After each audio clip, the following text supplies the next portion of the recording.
And now I'm still pressing home that the moon derives its light from the sun. That is why anytime there is a problem with the sun, the moon, and the earth, any abnormality in the orbit, there is something that is called eclipse. So that even though it may supposed to be daylight, when the sun gives us light, it will still be dark. Are you coming along with me? So likewise, ladies and gentlemen, if Jesus is the sun and we believers are the lesser light, if we are the moon, it means that just like the moon cannot shine without the light of the sun, you and I can never shine without the light of Christ. So which means, ladies and gentlemen, that the love that you radiate, you cannot radiate it except the love of Jesus shines on you. Which means the power you move with, you cannot move with it except the power of his light reflects on. Am I talking to somebody? Yes, sir. So it all depends on what you receive. You're not here. Yes, sir. Yes, sir. Now the passage we read talks about Peter. And I want to explain something to you. Please come with me. Don't be left behind. Peter had been with Jesus for 3.5 years. Saw firsthand all the miracles. Knew how Jesus operates with exceptional and unconditional love. But towards the end of Christ's ministry on earth, he decided to give some gloomy prophecies. He decided to give some prophecies that were very gloomy. Maybe in human language, we will call it negative prophecies. In Matthew chapter 26:31, this is what he said to the disciples. Imagine now, Christ had been with these guys for 3.5 years. They've slept together, woke up together, moved together. And then he said to them, then said Jesus unto them, all of you shall be offended because of me tonight. For it is written, I will smite the shepherd, and the sheep of the flock shall be scattered abroad. He intimated them that he will be smiting, and that they will all be scattered to the point that they will even forsake him. It was a prophecy. That was a prophecy. Prophecy. But when Jesus gave this prophecy, see, Peter, as usual, has this emotional forward attitude. So he nullified the prophecy of Christ.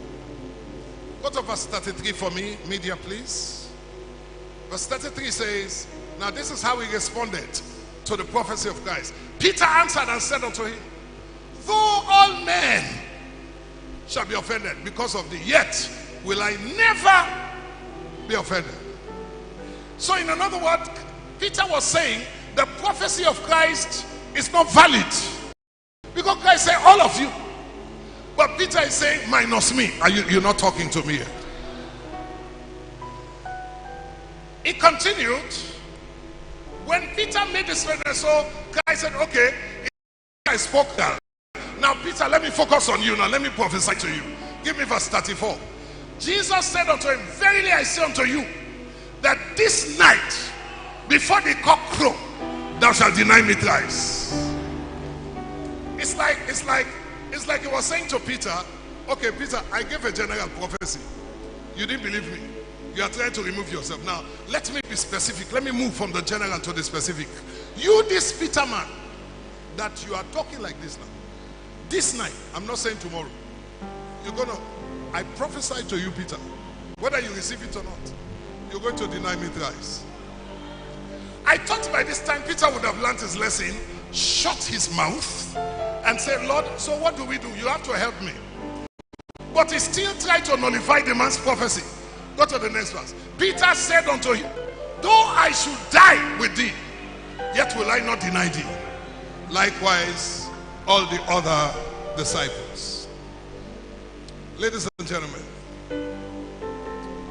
why was Peter refusing the prophecy of Christ? Because Peter had a tendency. Peter was not focusing on the love of Christ. He was focusing on his love for Christ. Now let me hang it there. Let's change our focus to another disciple. John. Give me John 19:26, please. When you read the book of John, you're going to notice something strange. John keeps, now the book of John was written by John. Now we are told in normal life, we are told that if a man is writing about himself, he uses the first person singular. I am, I did, I. But we notice something. When John, even though John was writing about himself, but he kept referring to himself in the third person singular. Let's look at John 19:26. When Jesus therefore saw his mother, and John the Toko, and the disciples standing, whom Jesus loved. Do you know he was referring to himself? He was referring to himself that Jesus loves him. But he was putting it as if he was writing another person. For the sake of emphasis, he did not say his mother and I. He said his mother and the disciple whom he loved. Probably. If you don't catch that, let's go to John chapter 20 verse 2.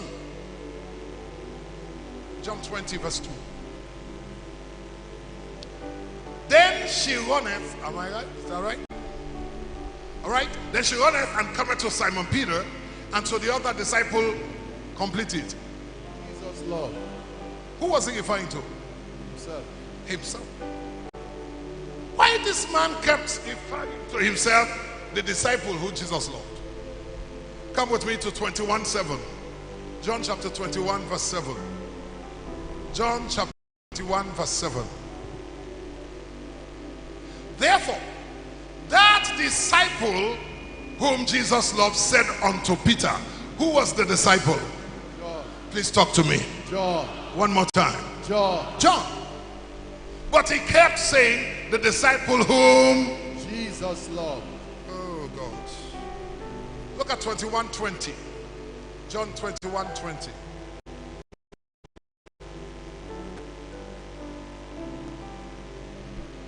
Then Peter talking about, see the disciple Whom Jesus loved following. Now do you see what I'm saying? The disciple whom Jesus loved. The disciple whom Jesus loved. The disciple whom Jesus loved. The disciple whom Jesus loved. Because in the mind of John, he wanted to emphasize that my relationship with God is not based on my own love, because my love is inferior. My love is not up to standard. So if you see me, I am who I am.